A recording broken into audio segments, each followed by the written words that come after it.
was a lovely song, Hannah. But I think it told a little bit more story than just being a song. Oh, this is so interesting. I want to know more. When she went home, Simon had a birthday tea waiting. Afterwards, she told Simon about me, told him I was pregnant. She wanted me to move in with them, this sister he didn't know she had. She knew that instant. The look on his face. She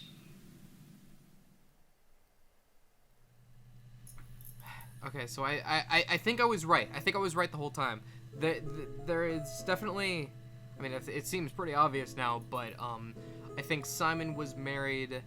I can't tell if he was married to Hannah or if Hannah was the other one yet, but it seems as if they were twins, and one of them was kept hidden from the world for some reason, and Simon didn't know she existed, and neither did the majority of the world. And it seems like the police are just uncovering that. I haven't picked out everything yet. I'm still trying to figure things out. She sent him out the house, kicked him out, called me up, crying, and I went round. I guess I had a feeling I could hear something was wrong in her voice, but I wasn't sure what it was. She called me sister on the phone. She never calls me that.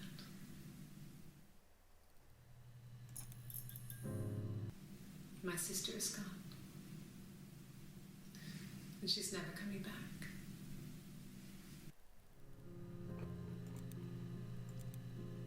Okay.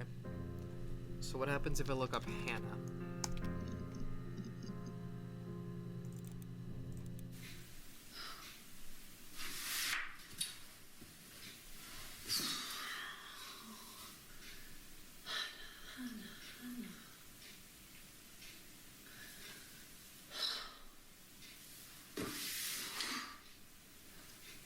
What are you doing talking about Eve?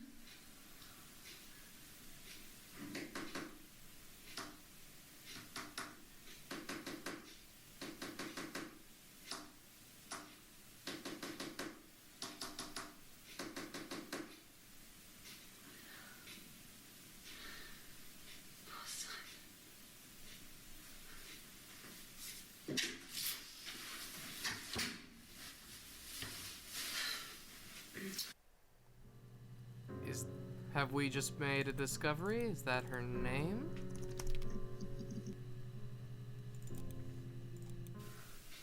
Well, my friend Eve.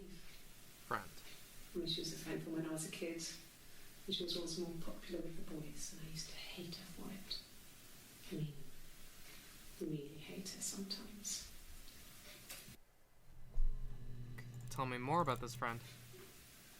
Yes. We'd fight. We fought on the beach once, and I held Eve's head underwater. Uh-huh. There was no one else around. It was at the far end of the beach. And I held her head under, and I kept it under. And for a moment, I just wanted to kill her and watch her drown. But that was it. It was just a moment. We made up afterwards. It was a love-hate relationship.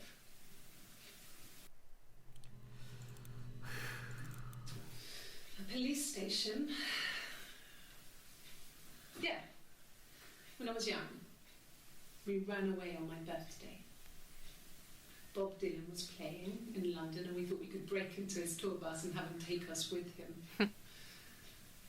The taxi driver we paid to drop us off. I mean, we'd saved money, pinched a bit here and there to pay for the fare. He was suspicious because we were so young, so he told the police.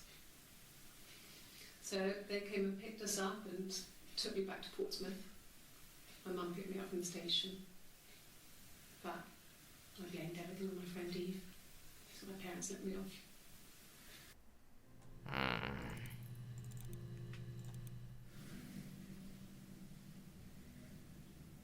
My mother called me Eve.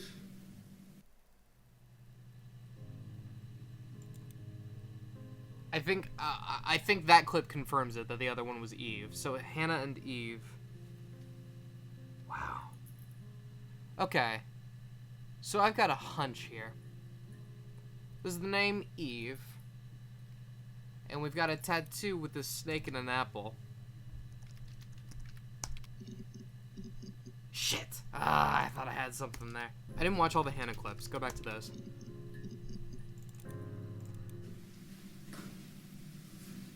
Across the road, where my parents first lived there, was a midwife called Florence.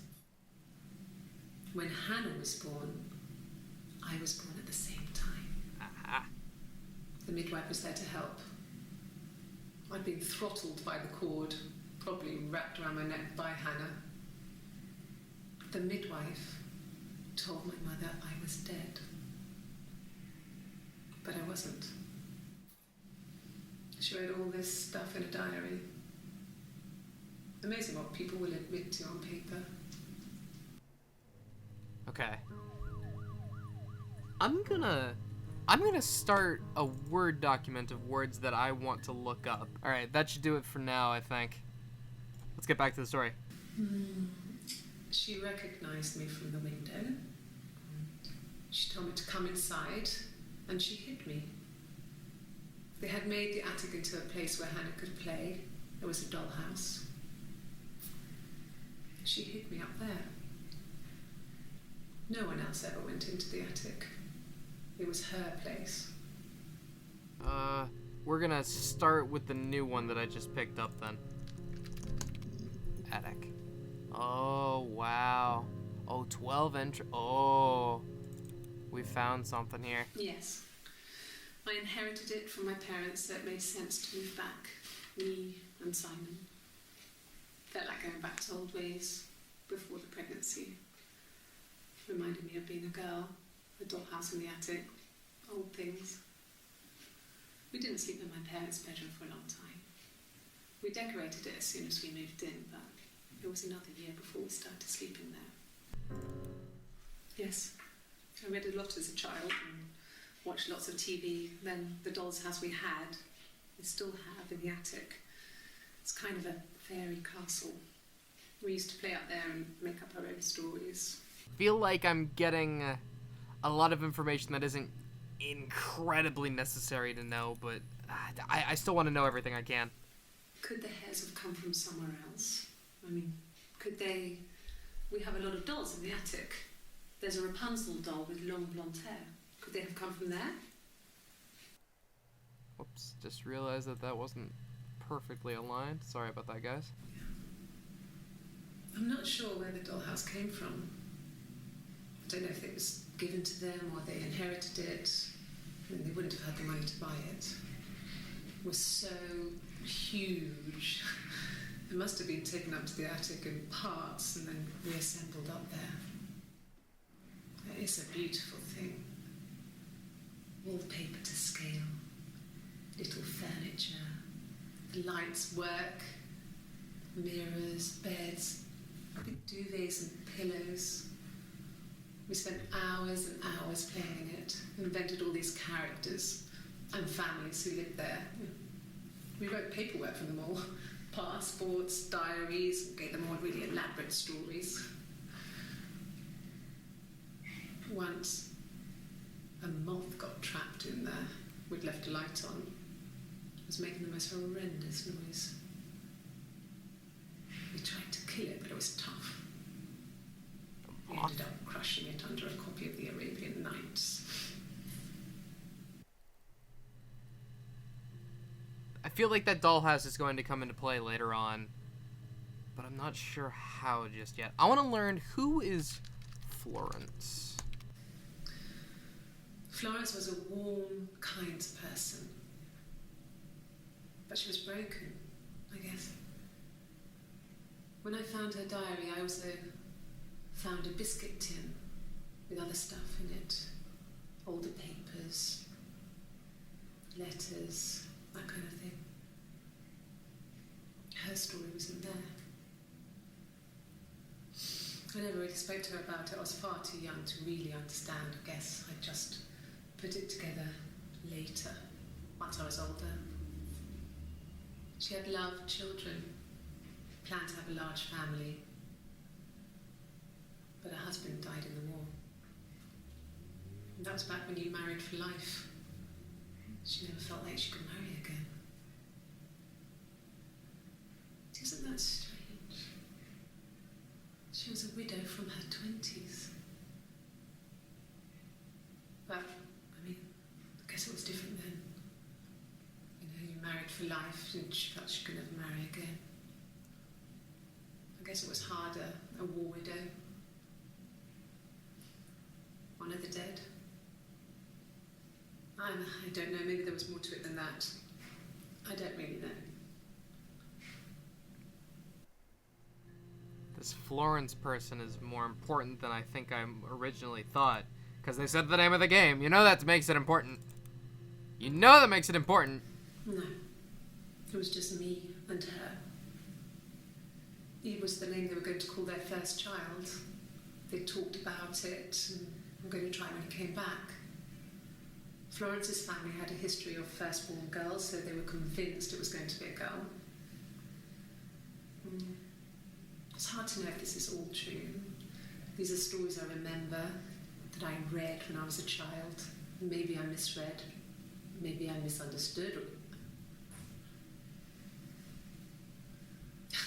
Sometimes it's hard to remember what happened last week. Okay. Alright. So, hear me out. I know that I came here to learn the mystery behind a murder and all that, but I feel like you need to start from the beginning with these sorts of things. So, we're gonna keep learning a little bit more about the past, try to piece things together and see if we can figure things out from there. Right now, I'm thinking that it wasn't her, but her sister that killed Simon. But we need to learn more about the backstory first, and in order to know that, I need to know about her story. No, he doesn't keep a diary. That's my thing. I've kept one, well, as long as I can remember, since I was a girl. It helps make sense of my day. And when you're forced to put something into words, it just gives you perspective. Everyone's on the same page.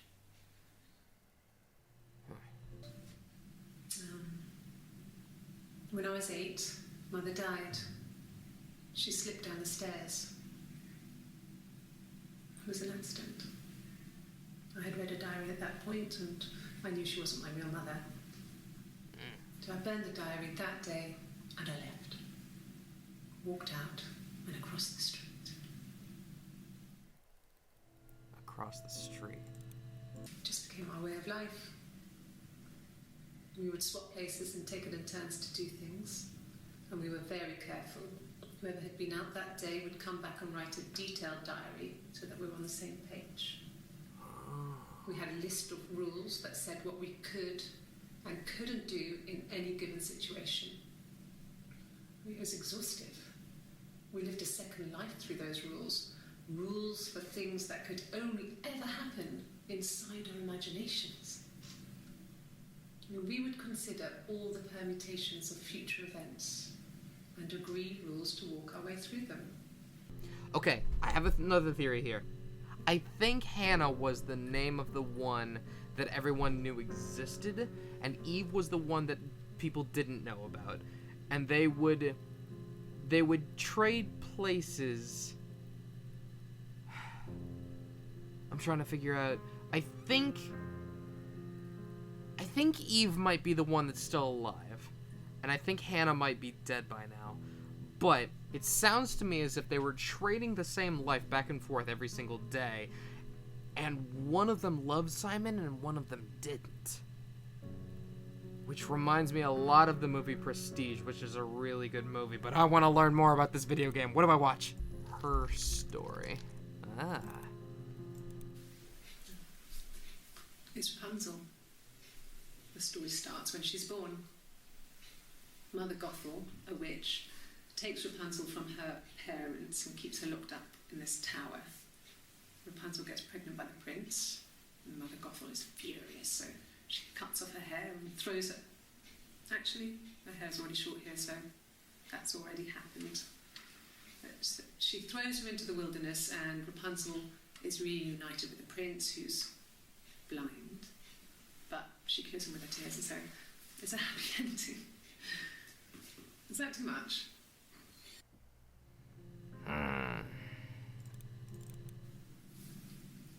Her story is that she'd waited for him to come back.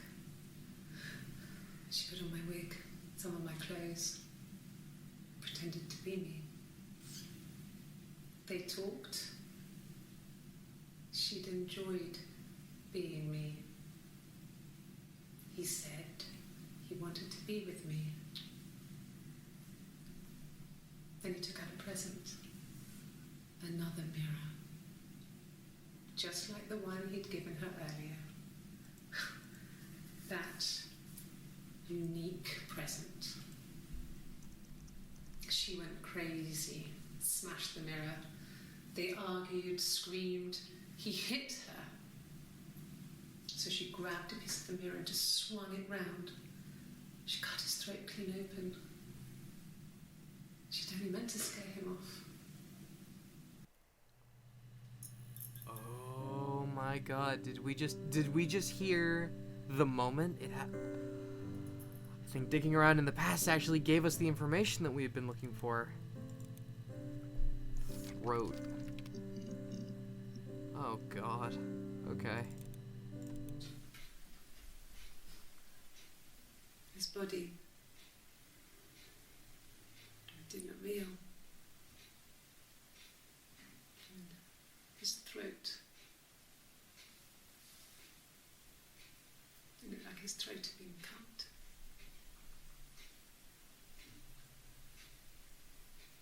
And I didn't see his glasses. There's these thick glasses.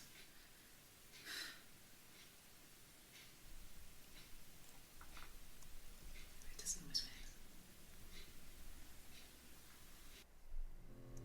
work. Okay. Oh gosh. This is about to get real dark, guys. I'm sorry. In his throat. How? Like I said before, it was 3, something like that. I walked in, saw Simon.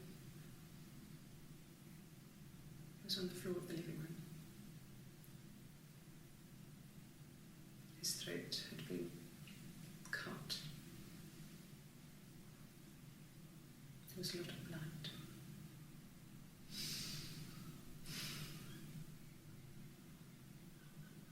Yeah, he was dead.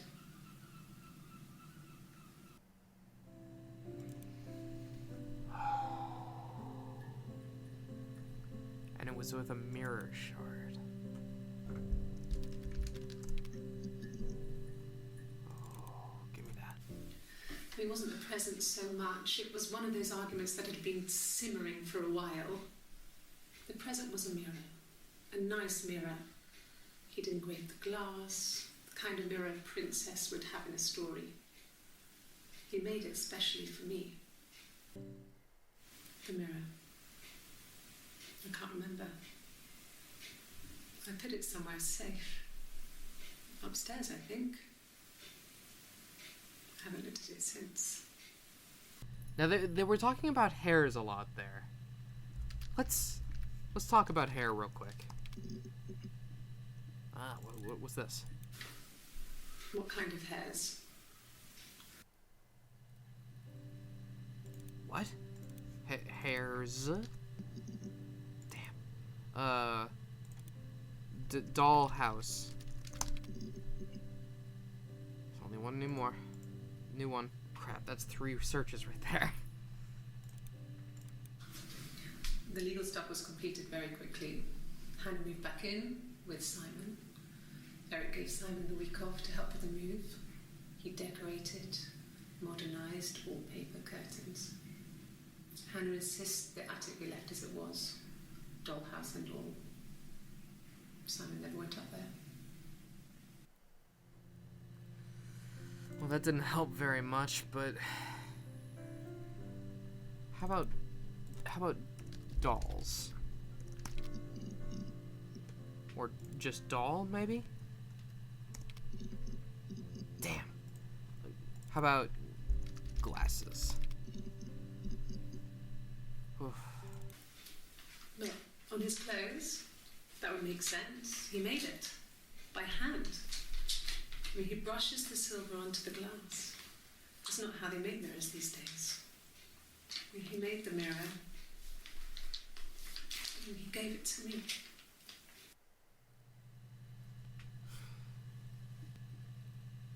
I'm out of search terms. Shit. So folks, you've been paying attention so far. I think that you guys might be as interested as I am to get the story going a little bit further. If you have any suggestions on what you'd like me to look up, hit me up in the comments section. Give me some search terms. If you've already played this game, try not to spoil things for anybody. But give me a few suggestions, and I will look them up the next time that I play this game. I'm really interested to see if Hannah is actually Hannah. If Eve, I think Eve is her sister. I think that we've uncovered a lot of information.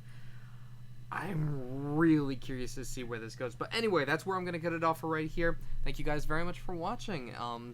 Hope that you're enjoying her story. If you're interested in checking out the game yourself, it's actually very cheap. It's under $5, I believe. Give it a look. It's some interesting stuff. Either way, hey, you'll have an excellent evening. Good night.